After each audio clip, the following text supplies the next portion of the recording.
Bus ನಿಲ್ದಾಣದಲ್ಲಿ ಇನ್ಮುಂದೆ bus ನಿಲುಗಡೆ ಒಪ್ಪಿಗೆ ಸಿಕ್ಕಿದೆ. ಸಾರಿಗೆ ಅಧಿಕಾರಿಗಳ ಜೊತೆ ಸೋಲೂರು ಬಸ್ ನಿಲ್ದಾಣಕ್ಕೆ ಬೆಳ್ಳಂಬೆಳಗ್ಗೆ ಭೇಟಿ ನೀಡಿದ ನೆಲಮಂಗಲ ಶಾಸಕ ಸೋಲೂರು ಹೋಬಳಿಯ ಬಹುದಿನದ ಕನಸು ನನಸು ಮಾಡಿದ್ದಾರೆ.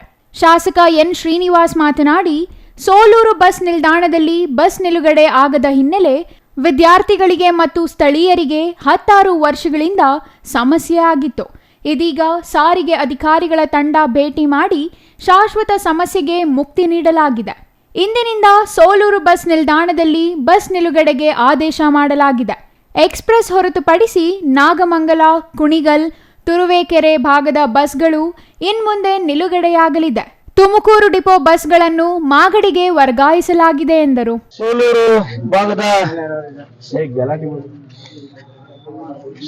ಭಾಗದ ಸಾರ್ವಜನಿಕರ ಬಹು ವರ್ಷಗಳ ಸಮಸ್ಯೆ ಆಗಿದ್ದಂತಹ ಸೋಲೂರು ಬಸ್ ಸ್ಟಾಪ್ ಒಳಗಡೆ ಕೆಎಸ್ಆರ್ಟಿಸಿ ಬಸ್ಗಳು ಬರದೆ ಹೈವೇಯಲ್ಲಿ ಹಂಗೆ ಸಂಚಾರ ಮಾಡ್ತಾ ಇದ್ದಿದ್ರಿಂದ ಸಾವಿರಾರು ಪ್ರಯಾಣಿಕರಿಗೆ, ವಿದ್ಯಾರ್ಥಿಗಳಿಗೆ, ಬೆಂಗಳೂರಿಗೆ ಹೋಗ್ತಕ್ಕಂಥ ಕಾರ್ಮಿಕರಿಗೆ ತುಂಬಾ ಸಮಸ್ಯೆ ಆಗಿತ್ತು.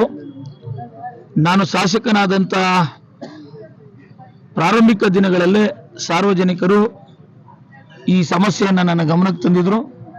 ಮತ್ತೆ ಶಾಸಕನಾಗಲಿಕ್ಕೆ ಮುಂಚೆ ಈ ಭಾಗದಲ್ಲಿ ನಾನು ಓಡಾಡ್ತಕ್ಕಂಥ ಸಂದರ್ಭದಲ್ಲಿ ಸಾರ್ವಜನಿಕರ ಸಮಸ್ಯೆಗಳಿಗೆ ಭೇಟಿ ನೀಡತಕ್ಕಂಥ ಸಂದರ್ಭದಲ್ಲಿ, ಪಕ್ಷ ಸಂಘಟನೆಯನ್ನು ಮಾಡತಕ್ಕಂಥ ಸಂದರ್ಭದಲ್ಲಿ ನನಗೆ ಹಲವಾರು ಸಾರ್ವಜನಿಕರು ಈ ಸಮಸ್ಯೆಯನ್ನು ನನ್ನ ಗಮನಕ್ಕೆ ತಂದಿದ್ರು.